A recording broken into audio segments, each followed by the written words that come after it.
democracynow.org, the War and Peace Report. I'm Amy Goodman. One of the world's longest conflicts appears to be nearing an end after more than 50 years of fighting.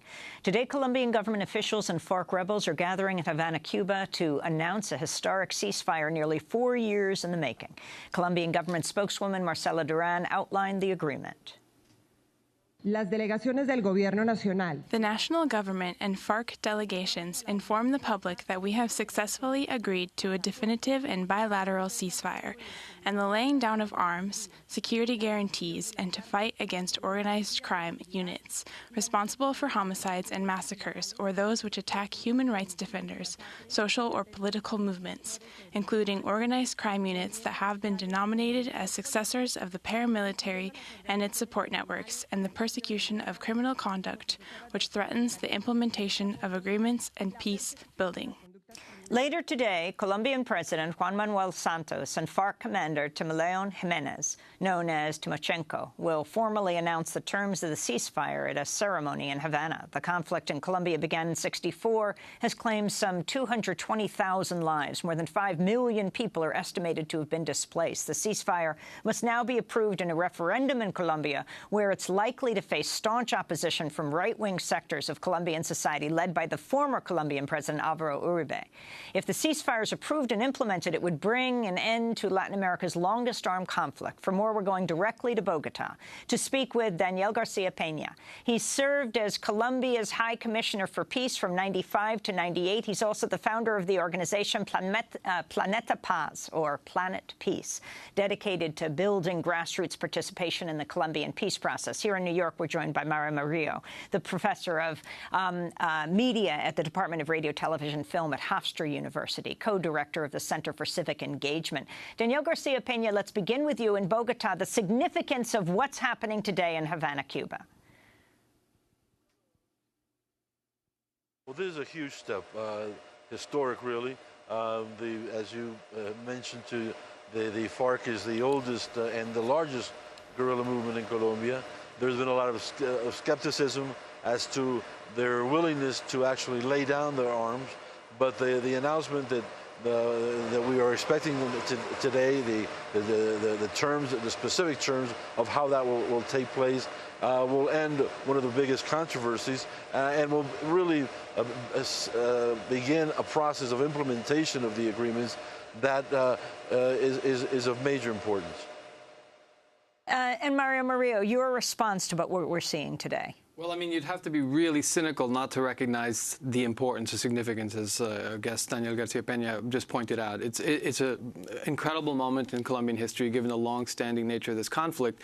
And it is indeed the beginning of the end of the military conflict between the government and the FARC rebels. It is not necessarily the end of the war. And that's one thing that we have to be very cautious about, because it's going to be a long process of implementation and of also securing the many different points of the agenda, which is it was almost a 4-year process that took place. They were discussing a whole set of issues that are clearly not going to be resolved overnight, and that people have to remain really vigilant to make sure that they are indeed followed upon. Well, as the Colombia's former High Commissioner for Peace, Daniel García-Peña, can you lay out what the components of this agreement are that you understand that's going to be signed today? Well, there's several parts. There's actually 4 parts. The first has to do with the definitive and bilateral ceasefire that establishes basically an end to all actions, both on the side of the government and on the side of the FARC. Not only direct confrontation, but all activities that have been linked to the war, attacks on the civilian population, and so forth. Secondly, has to do with guarantees for those that will soon be ex-combatants, to guarantee that we do not repeat what happened in the 1980s and 90s with the Unión Patriótica, a political movement that was established in previous peace talks that were systematically eliminated, were assassinated, and that led the FARC to be very skeptical as to their future. But the government has agreed to very specific measures to guarantee the safety of the guerrilla leaders in the future. Thirdly, is the issue of laying down their arms, which will imply the concentration of the troops. It is still not certain exactly in how many places in Colombia. There's been debates. The FARC originally asked for 80 different sites throughout the country. The government began offering 8. There's speculation that the final figure may be somewhere between 20 and 30. But the significant aspect is that, first of all, the guerrillas will concentrate in these specific areas. And secondly, the United Nations will head a verification group that will be composed of the nations of Latin America and the Caribbean to guarantee that the process goes smoothly. The process of laying down their arms apparently will be gradual. There will be a timetable set for this to happen.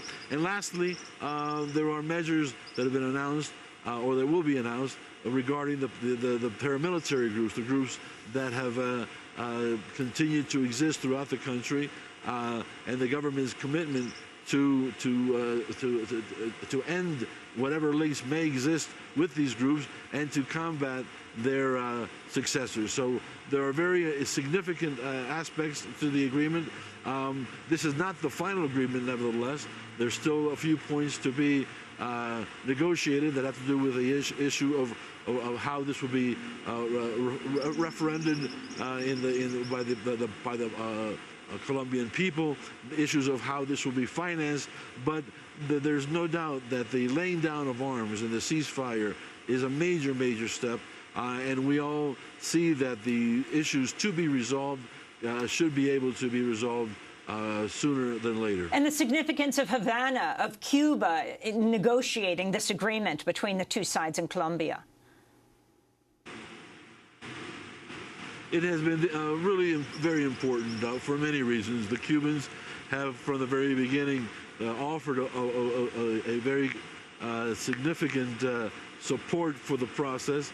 The FARC, as many guerrillas in Colombia and throughout Latin America, see the Cuban Revolution and the Cuban government as with great respect, and the pressure that the Cuban government has put on the FARC and the guerrillas has been quite significant, but also the way that they have been very discreet in allowing the Colombians, both the government and the guerrillas, to really take the lead and to drive this process.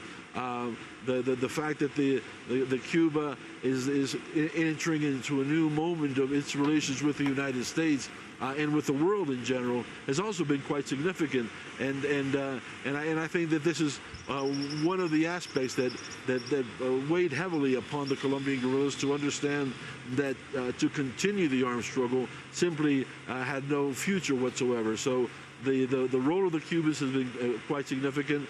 The presence of President Raúl Castro in today's event will symbolize the role, the very crucial role that the Cubans have played throughout this whole process. And Maria, the role of the United States in Colombia over these decades. Well, it's going to be key to see what role they're going to play in this process now as it's unfolding, as Daniel García-Peña just laid out.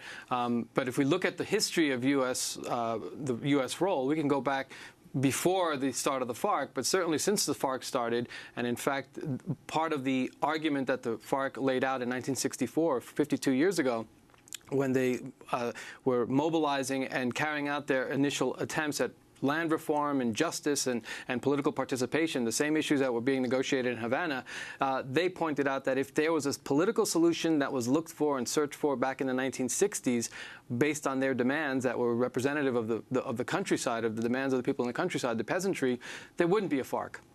Now, some people could say that's historical revisionism, that obviously so many things have happened over those 52 years. But what happened was that the United States, under the Johnson administration, insisted on a military solution to the uprising that was taking place in the countryside in Colombia at that time, fear of another Cuba in South America, and obviously that was the approach, and then that was in the 1960s. In the 1980s, which was just referred to in terms of how the peace process at that time was trying to politically insert the FARC through the Patriotic Union into the landscape of electoral politics and political participation, the response was a military response, massacring 3,000 to 4,000 militants of the UP, and it was with the support of the Reagan administration and the CIA and military involvement then.